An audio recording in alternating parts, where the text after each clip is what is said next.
We are here after Porto just drew with Palmeiras 0-0 for the Club World Cup 2025. Welcome, I'm Esso and we are here to talk about football. It was a very close game, it was very entertaining. Both teams using the same strategy, the 3-4-2-1. And the man of the match, according to this website, was the goalkeeper Cláudio Ramos for Porto, which is not the main keeper. If you know, the main keeper is Diogo Costa. Everyone talks about him. But in the end, Porto and Palmeiras played really, really well. It was a good match, tactical. There was not a lot of flair. There was a lot of good defense from Porto, good attack from Palmeiras. Porto was a bit more dangerous, but Palmeiras got two shots that were cleared by Cláudio Ramos and by, I think, Pedro Neto on the line of the goal. So those two chances really brought Palmeiras closer to the goal. But overall, I think Porto was slightly better, but the stats don't tell that. But hey, I watched the game, all right? Trust me, bro. So here we can see that Palmeiras had like more players performing better. That wasn't happening until like 60, 70 minutes. Then Palmeiras made some subs, and Porto did the subs only later, and Palmeiras had way more energy. And since those 60 minutes, 65 minutes, Porto couldn't really keep up, and the game belonged to Palmeiras. Well, Estevão only on a 6.2, I was a bit disappointed, and the two more dangerous offensively men for Porto, Samu and Mora, also didn't play very well. Mora, I think he deserved more than a 6.3. He made a lot of dribbles, he initiated a lot of counters. Samu, for me, was really, really bad today. He was very, like his temper was very hot. He needs to be more careful there because Samu wasn't really doing that well today. Now let's look at the stats, and here the history is totally different. As you can see that Palmeiras had 2.2 xg expected goals and Porto only 0.84. That means that Palmeiras was way closer to scoring goals, and if we were playing Football Manager, we would say that Palmeiras was FM because they deserved better according to the stats, but the goals didn't come through. But keep in mind that two shots of Palmeiras were deflected on the line, so that's incredible XG.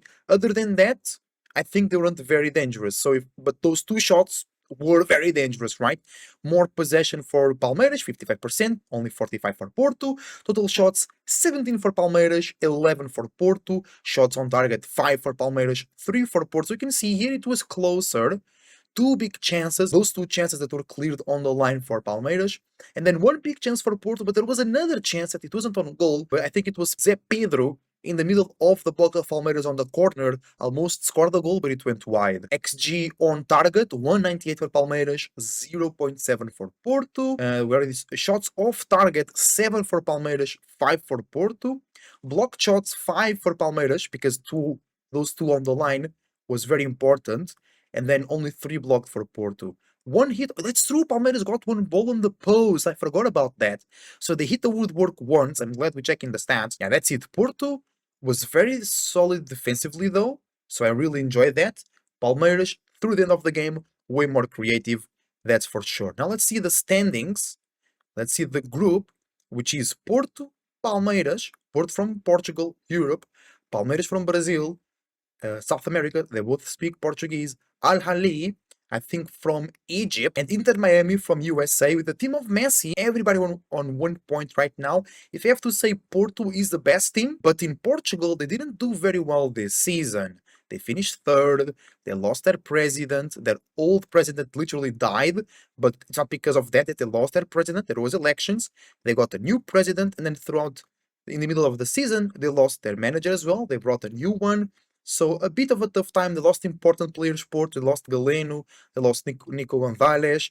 So even though they didn't do well in the Portuguese League, or in the Portuguese Cup, or in the League Cup, or in the Europa League, they played very well against Palmeiras. This is a very strong group.